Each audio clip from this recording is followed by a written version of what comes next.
రెండోసారి కూడా నన్ను పార్లమెంటుకి పంపించారు.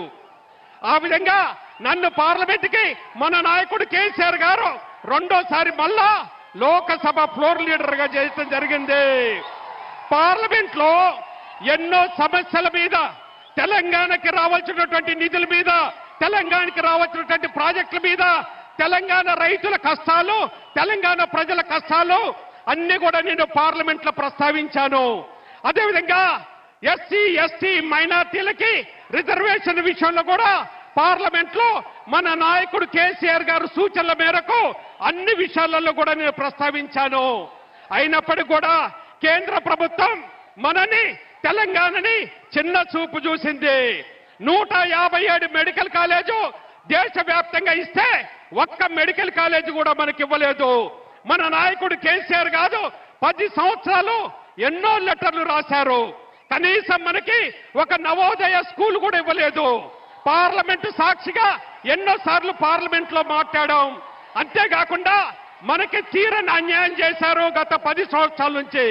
అయినా కూడా మన నాయకుడు కేసీఆర్ గారు మన రాష్ట్రాన్ని అభివృద్ధి చేయాలని, మన తెలంగాణ ప్రజలని, తెలంగాణ రైతాంగాన్ని, తెలంగాణ బడుగు బలహీన వర్గాల్ని అందరిని కూడా పైకి తీసుకొచ్చి గత 10 సంవత్సరాలలో ఎప్పుడూ లేని విధంగా, కనీ వెని ఎరగని విధంగా మన తెలంగాణని డెవలప్మెంట్ చేశారు.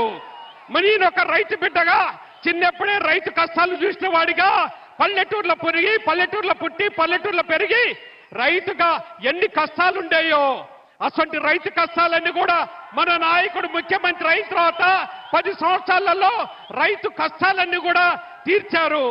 రైతుకి కావాల్సినటువంటి కరెంటు, రైతు బంధు ఇవన్నీ కూడా మొత్తం ఇచ్చి రైతులందరూ కూడా మనకి దేశంలో పెద్ద ఎత్తున ముందుకు తీసుకుపోవటం జరిగింది. మన నాయకుడు 10 సంవత్సరాలలో మన ఖమ్మం జిల్లాకి, ఉమ్మడి ఖమ్మం జిల్లాకి దగ్గర 50,000 కోట్ల రూపాయల అభివృద్ధి కార్యక్రమాలు చేశారు. నేను మీ అందరినీ ఒకటే కోరుకుంటున్నాను, ఇక్కడ ఖమ్మం పట్టణంతో పాటుగా ఖమ్మం జిల్లాలో పెద్ద ఎత్తున అభివృద్ధి కార్యక్రమాలు చేయటం జరిగింది. ఈ రోజున మళ్ళొక్కసారి మీ అందరూ కూడా మీ బిడ్డగా తెలంగాణలో తెలంగాణ వాణిని పార్లమెంట్ లో వినిపించాలంటే ఖచ్చితంగా కూడా మీరందరూ ఆశీర్వదించాల్సిన అవసరం ఉన్నది. ఇవాళ నేను మీ బిడ్డని, ఒక రైతు బిడ్డని ఇక్కడ కళ మీద పోటీకి బయట నుంచి తీసుకొచ్చి పెడుతున్నారు. అయినా కూడా మీ బిడ్డని మీరు ఏ విధంగా కాపాడుకుంటారో, మీ బిడ్డని మళ్ళా ఆశీర్వదించి మూడోసారి ఏ విధంగా పార్లమెంట్కి పంపిస్తారో ఖమ్మం జిల్లా ప్రజానికానికి వదిలిపెడుతున్నా. మీరు పంపించిన తర్వాత తెలంగాణలో తెలంగాణ వాణి ఇలా పార్లమెంటులో వినిపించాల్సిన అవసరం ఉన్నది. తెలంగాణ వాణి పార్లమెంట్ లో వినిపించాలంటే అది సాధ్యపడేది బీఆర్ఎస్ ఎంపీలు మాత్రమే. బీఆర్ఎస్ ఎంపీలు మాత్రమే తెలంగాణ ప్రజల గురించి, తెలంగాణ సమస్యల గురించి, తెలంగాణకు రావాల్సినటువంటి నిధుల గురించి వీటన్నిటి కూడా మన సాధ్యపడేది బీఆర్ఎస్ ఎంపీలు మాత్రమే.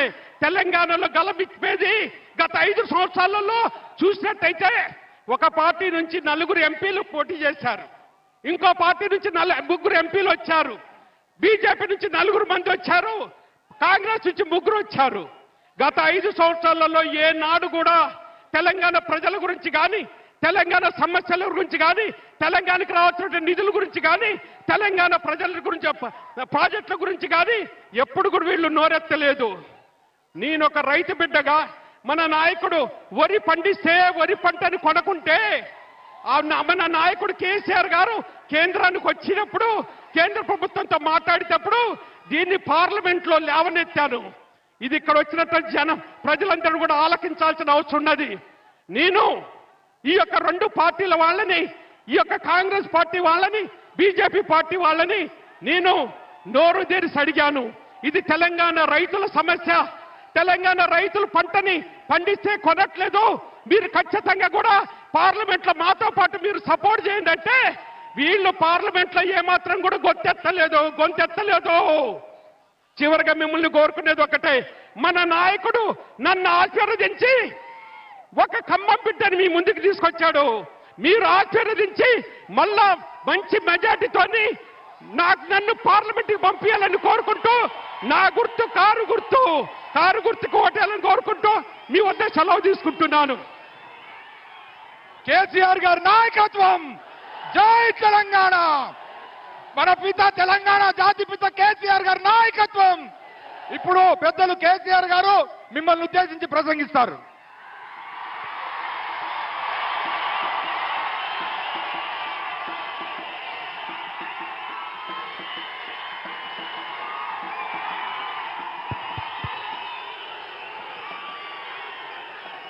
గౌరవనీయులు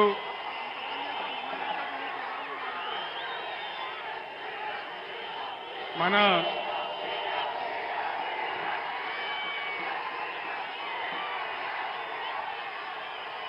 ఖమ్మం పార్లమెంటు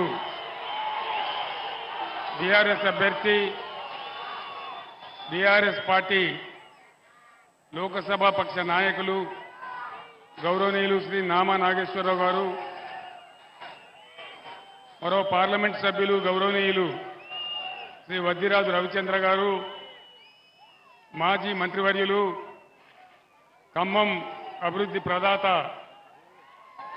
శ్రీ పువ్వాడ అజయ్ గారు,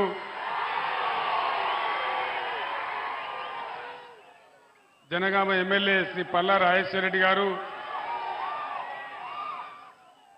ఖమ్మం లోక్సభ నియోజకవర్గంలో ఉన్నటువంటి బీఆర్ఎస్ మాజీ శాసనసభ్యులు, ఖమ్మం జిల్లా బీఆర్ఎస్ అధ్యక్షులు ఎమ్మెల్సీ తాతా మధు గారు, ఈరోజు ఇంత విశేషమైన సంఖ్యలో 42-43 డిగ్రీల ఎండ ఉన్నా కూడా విశేషంగా తరలివచ్చినటువంటి అన్నాదమ్ములకు, అక్క చెల్లెలకు అందరికీ నమస్కారం. దయచేసి నినాదాల తర్వాత నేను ఎక్కువసేపు మాట్లాడని పావు గంటే నినాదాలు చివరిలో చెప్దాం. ఇందాక నామా నాగేశ్వరరావు గారు ఏందయ్యా నామా నాగేశ్వరరావు గారు పెద్దలు ఒక మాట చెప్పారు. ఆయనకు పాపం బాగా ఆశ ఎక్కువ. నా రాష్ట్రం బాగుపడాలా, నా జిల్లా బాగుపడాలా అనే ఒక ఉబలాటంతో ఆయన కొంచెం ఆరాటపడతా ఉంటారు. ఒక సందర్భంలో ఏమైందంటే తెలంగాణలో పంటలు పంజాబ్తో తనదన్నే స్థాయికి పోయినా మనం 3.5 కోట్ల టన్నుల వడ్లు పండించినాం కష్టపడి. కేంద్ర ప్రభుత్వం మొండికేసింది, మేము ధాన్యం కొనం. మన ఎంపీలు నామా నాగేశ్వరరావు గారి నాయకత్వంలో పోయి అడిగినారు ఆ మంత్రిని, యాసంగిలో కొంచెం నూకైతుందండి, అది కొనాలంటే ఆ మెదడు తక్కువ మంత్రి మీ తెలంగాణ ప్రజలు నూకలు తినమనండి అని చెప్పినాడు. దాంతో అందరం కూడా